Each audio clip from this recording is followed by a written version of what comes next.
భారత ఎన్నికల సంఘం వారిచ్చిన గణన ఫారం పూరించే విధానం ఇప్పుడు చూద్దాం రండి. గణన ఫారంను 3 భాగాలుగా విభజించారు. భారత ఎన్నికల సంఘం వారు ఇచ్చిన గణన ఫారంలోని మొదటి భాగంలో మీ వివరాలు అన్నీ ముద్రించబడి ఉంటాయి. ఫారం కుడి ప్రక్క గడిలో మీ ప్రస్తుత ఫోటోనైతే అతికించాలి. రెండవ భాగం 2 బాక్సులుగా ఉంటుంది. ఒకటవ బాక్సులో 2002 నాటికి మీకు ఓటు ఉంటే 2002 ఓటర్ల జాబితా వివరాల ప్రకారంగా ఈ బాక్స్ని పూరించాలి. అంటే ఓటర్ పేరు, ఓటరు గుర్తింపు కార్డు నంబర్, బంధువు పేరు, వారితో మీకున్నటువంటి బంధుత్వం, జిల్లా, రాష్ట్రం, శాసనసభ నియోజకవర్గం పేరు పూరించాలి. అదే బాక్సు క్రింది భాగాన 2002 ఓటర్ల జాబితాలో గల శాసనసభ నియోజకవర్గం సంఖ్య, భాగం సంఖ్య అంటే పోలింగ్ స్టేషన్ నంబరు, క్రమ సంఖ్య అంటే ఓటర్ లిస్టులో మీ సీరియల్ నంబర్ ఎంత అనేది వెయ్యాలి. రెండవ బాక్సులో 2002 నాటికి మీరు ఓటరుగా నమోదు కానట్లయితే మీ తండ్రి, తల్లి, తాతయ్య, నాయనమ్మలలో ఎవరో ఒక్కరి వివరాలు 2002 ఓటర్ల జాబితా వివరాల ప్రకారంగా ఈ బాక్స్ని పూరించాలి. తెలంగాణలోనే కాకుండా భారతదేశంలో ఎక్కడ ఉన్నా వారి గత 2002 నాటి ఎస్ఐఆర్లో ఇవ్వబడిన ఓటర్ల జాబితా వివరాలు చేర్చాలి. అంటే పేరు అని ఉన్నచోట మీ తండ్రి, తల్లి, తాతయ్య, నాయనమ్మలలో ఎవరో ఒక్కరి పేరు రాయాలి. ఓటరు ఫోటో గుర్తింపు కార్డు అంటే వారి ఓటరు గుర్తింపు కార్డు నంబర్ వేయాలి. బంధువు పేరు అంటే వారి తండ్రి లేదా భర్త పేరు రాయాలి. బంధుత్వం, తండ్రి, భర్త, జిల్లా, రాష్ట్రం, శాసనసభ నియోజకవర్గం పేరు పూరించాలి.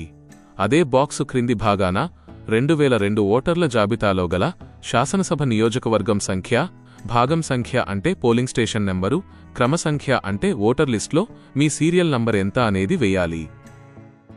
మూడవ భాగంలో ఓటరు యొక్క ప్రస్తుత పూర్తి వివరాలు చేర్చాలి.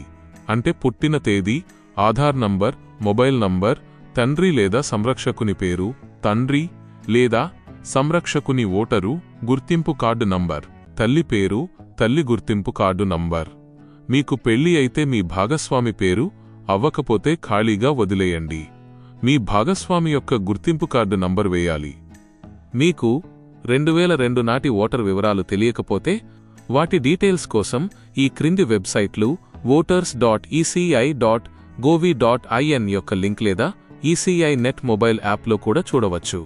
ఈ వెబ్సైట్లలో వివరాలు లభించకపోతే గణన ఫారం 2వ భాగంలోని 1వ మరియు 2వ బాక్సులను ఖాళీగా వదిలేసి 3వ భాగంలోని వివరాలు నింపి తేదీతో కూడిన సంతకం చేసి బిఎల్లోకి గణన ఫారం తిరిగి ఇవ్వాలి. ఈ సందర్భంలో మీ పుట్టిన తేదీ ప్రకారం ఈ క్రింద తెలిపిన పత్రాలు సమర్పించాలి. జూలై 1, 1987 తేదీకి ముందు పుట్టినవాళ్లు వాళ్ల సొంత సర్టిఫికేట్ ఇస్తే సరిపోతుంది. జూలై 1, 1987 నుండి డిసెంబర్ 2, 2004 మధ్యలో పుట్టినవాళ్లు వాళ్ల సర్టిఫికేట్తో పాటు తల్లి లేదా తండ్రిలో ఎవరో ఒకరి సర్టిఫికేట్ జత చేయాలి. డిసెంబర్ 2, 2004 తర్వాత పుట్టిన యంగ్ ఓటర్స్ అయితే వాళ్ల సొంత సర్టిఫికేట్తో పాటు తల్లిదండ్రుల ఇద్దరి సర్టిఫికేట్లు తప్పనిసరిగా ఇవ్వాల్సిందే.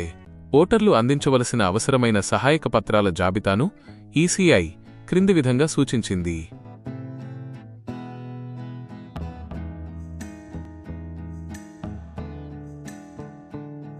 ఓటు అనేది కేవలం ఒక హక్కు మాత్రమే కాదు, ప్రజాస్వామ్యంలో అది మన గొంతుక.